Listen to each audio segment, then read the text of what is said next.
To meant to be, that's a question of no with mind itself. Listings and hours of outrageous fortune, no take alms against to see if troubles my posing in them to die to sleep. The problem with this is that when your brain translates things, the person who speaks to you does not stop. The person keeps speaking, and you just have the feeling that they have gone too fast. They have not gone too fast. Est-ce que toi aussi tu as cette impression que quand quelqu'un te parle en anglais, il va trop vite? Moi aussi j'avais cette impression au début, que ce soit avec l'anglais, mais encore plus avec le chinois. Mais très rapidement, j'ai su corriger ce petit défaut grâce à une astuce que m'avait partagée à l'époque le professeur Tony. Et justement, dans cette vidéo, le professeur Tony sera avec moi pour t'expliquer d'abord pourquoi est-ce que tu as cette impression que les anglophones parlent trop vite, mais aussi et surtout comment arriver à les comprendre, peu importe à quelle vitesse est ce qu'ils te parlent. Et si tout est clair pour toi jusqu'ici, laissons-lui la place dès maintenant pour qu'il puisse parler. The problem itself comes from the fact that your brain is kind of wired to focusing on words. So when a person speaks, your brain goes and just tries to translate words. The problem with this is that when your brain translates things, the person who speaks to you does not stop. The person keeps speaking, and you just have the feeling that they have gone too fast. They have not gone too fast. Your brain got distracted. Your brain kind of slowed down, which gives you the feeling that they have gone too fast. But they don't go too fast. Your brain just got distracted. That's why you have the feeling that people speak way too fast. They don't. Si quelqu'un te parle en anglais et tu as l'impression qu'il va trop vite, ce n'est pas lui qui va trop vite, c'est en fait ton cerveau qui ralentit. Le problème à la base vient de la manière dont nous apprenons l'anglais. On n'apprend pas les mots ou ne comprenons pas les mots anglais de façon naturelle. On les apprend en fait via la traduction. Je sais que phone, c'est téléphone en anglais, mais je ne connais pas c'est quoi phone en lui-même. Dans ma tête, le mot phone est toujours associé avec téléphone en anglais ou encore le mot medication est toujours associé avec le mot médicament en français.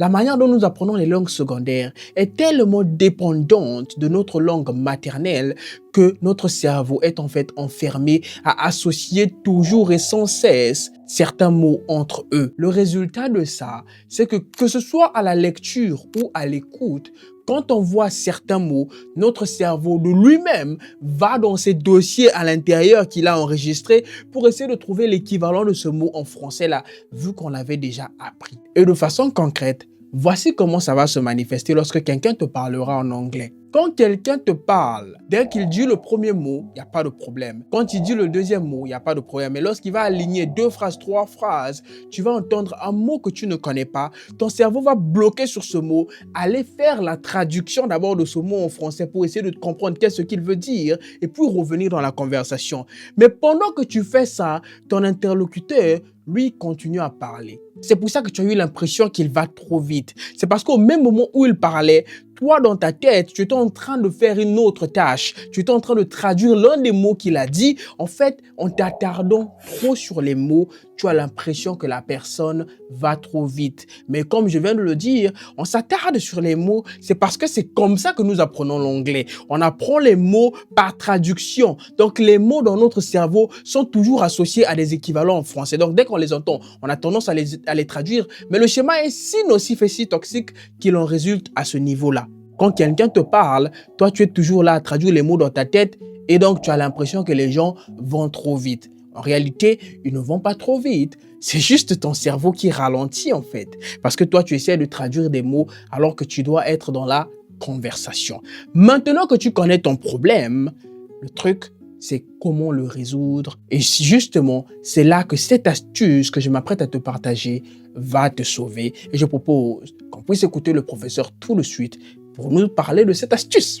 If you want to fix this problem, the tip is to stop focusing on words. It is to rewire your brain for it to focus on the context when a person speaks to you. Basically, don't try to understand what a person specifically means.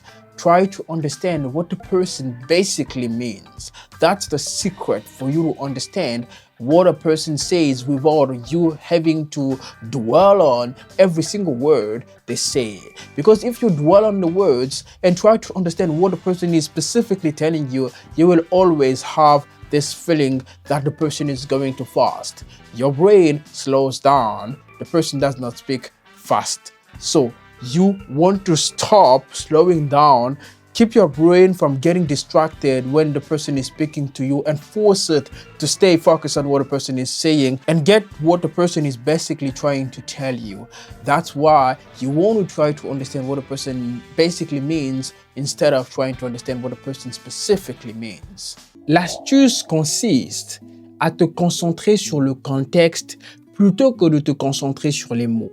C'est pour ça qu'il était important que je commence par t'expliquer comment le problème se manifeste en lui-même. Parce qu'avec l'explication, tu te rends compte que ce n'est pas nous qui demandons à notre cerveau, c'est notre cerveau par défaut qui s'en va traduire les mots là-bas, ce qui nous cause une distraction au milieu d'une conversation. Résultat, on n'a pas compris ce que la personne nous a dit, on a juste l'impression que la personne est partie trop vite. L'astuce ici, c'est de se connecter à la personne qui te parle ou du moins faire en sorte, faire barrière et empêcher ton cerveau de rentrer faire le voyage mécanique dans ta tête pour essayer de traduire les mots pendant que la personne te parle.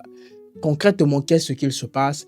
Évite que ton cerveau, au milieu d'une conversation, aille traduire des mots dans ta tête. C'est ce que je suis en train de dire. Fais en sorte de rester connecté avec la personne. Bien sûr, lorsque tu restes connecté avec la personne, cela implique une chose, que ce que la personne va dire, la plupart des mots qu'il va dire, tu ne vas pas les comprendre. Mais ce problème-là est mineur, tu vas te rendre compte tout de suite. Parce que lorsque tu forces ton cerveau à rester connecté sur le contexte, à la fin, malgré qu'il y aura des trous, c'est-à-dire beaucoup de mots que tu ne vas pas comprendre, mais tu vas comprendre le contexte. Parce que mine de rien, tu as quand même quelques années de pratique, tu as quand même quelques années d'expérience. Et donc, pendant cette année d'expérience-là, il y a des mots qui sont tellement populaires en anglais que tu les maîtrises déjà. Ton cerveau, quand il les entend, n'a pas besoin de s'arrêter pour aller les faire des traductions dans ta tête. Par exemple, si je dis I love you, tu n'as pas besoin de faire des traductions. Tu comprends automatiquement ce que je veux dire. Ton cerveau, en tout cas, comprend automatiquement ce que ça veut dire. Eh bien, il se trouve que lorsqu'une personne te parle, ce qu'il dit est plein de mots comme ça que ton cerveau connaît déjà et qui n'a pas besoin de faire des traductions, mélangés avec des mots que tu ne maîtrises pas encore très bien et donc que ton cerveau a forcément toujours besoin d'aller traduire. C'est donc grâce à ces mots que tu auras un contexte plus clair sur ce que la personne te dit et que tu vas pouvoir comprendre cette personne, même si tu n'as pas tout compris, tous les mots qu'il vient de te dire. Je m'explique. Quand quelqu'un te parle et que tu te mets juste à écouter la personne jusqu'au bout, tu vas te rendre compte qu'il y a des mots que tu n'as pas compris, mais le contexte général, en gros, qu'est-ce que la personne essaie de te dire, ça, tu vas toujours le comprendre. Et c'est ça la magie de la petite astuce que je m'apprête à te partager. Et cette petite astuce-là, elle est toute banale, tu vas te rendre compte, c'est que quand quelqu'un te parle en anglais, tu lui regardes dans les yeux ou tu fermes les yeux, peu importe, tu fais ce que tu veux, mais tu forces ton cerveau, à chaque fois qu'il dit une phrase, de faire tu vois. En fait, ces petites astuces-là, tu forces ton cerveau à écouter et surtout, tu empêches à ton cerveau d'aller faire des traductions dans des mots. Et donc, quand quelqu'un te parle en anglais, que tu as cette habitude de faire yes, all right, ok, of course, les fameux mots-là, et que tu cherches à connecter, rester connecté avec la personne, ton cerveau n'a pas le temps d'aller se perdre pour aller faire des traductions. Et à la fin de ça, comme par magie, il aura eu le contexte de ton cerveau et il va comprendre que la personne-ci a essayé de me dire A, B, C, D. Tu vas comprendre grâce au contexte. Résumé. Quand quelqu'un te parle en anglais, tu ne comprends pas pourquoi, parce que ton cerveau se concentre toujours sur les mots. Et donc, vu que ton cerveau est nul pour le multitask, en fait, le cerveau de tout le monde est nul pour le multitask, donc lorsque ton cerveau va traduire des mots dans ta tête et que l'interlocuteur est en train de parler au même moment, ça fait comme blablabla. Et à la fin, tu as l'impression qu'il est allé trop vite.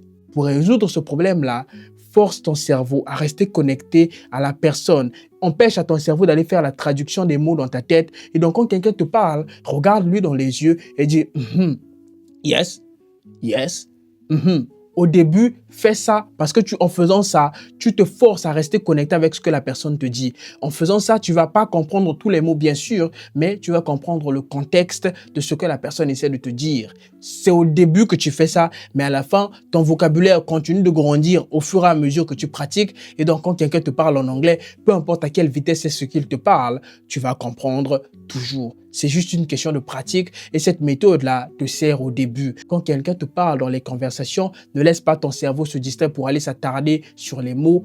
force ton cerveau à rester concentré sur le contexte et tu vas revenir me retrouver en commentaire de cette vidéo pour me dire que oui, c'est une méthode qui marche du tonnerre. J'espère que la vidéo du jour t'aura été utile. Je te souhaite bon courage dans ton apprentissage de l'anglais. Je vais te retrouver la semaine prochaine pour une nouvelle vidéo. Donc d'ici là, prends bien soin de toi et puis ciao.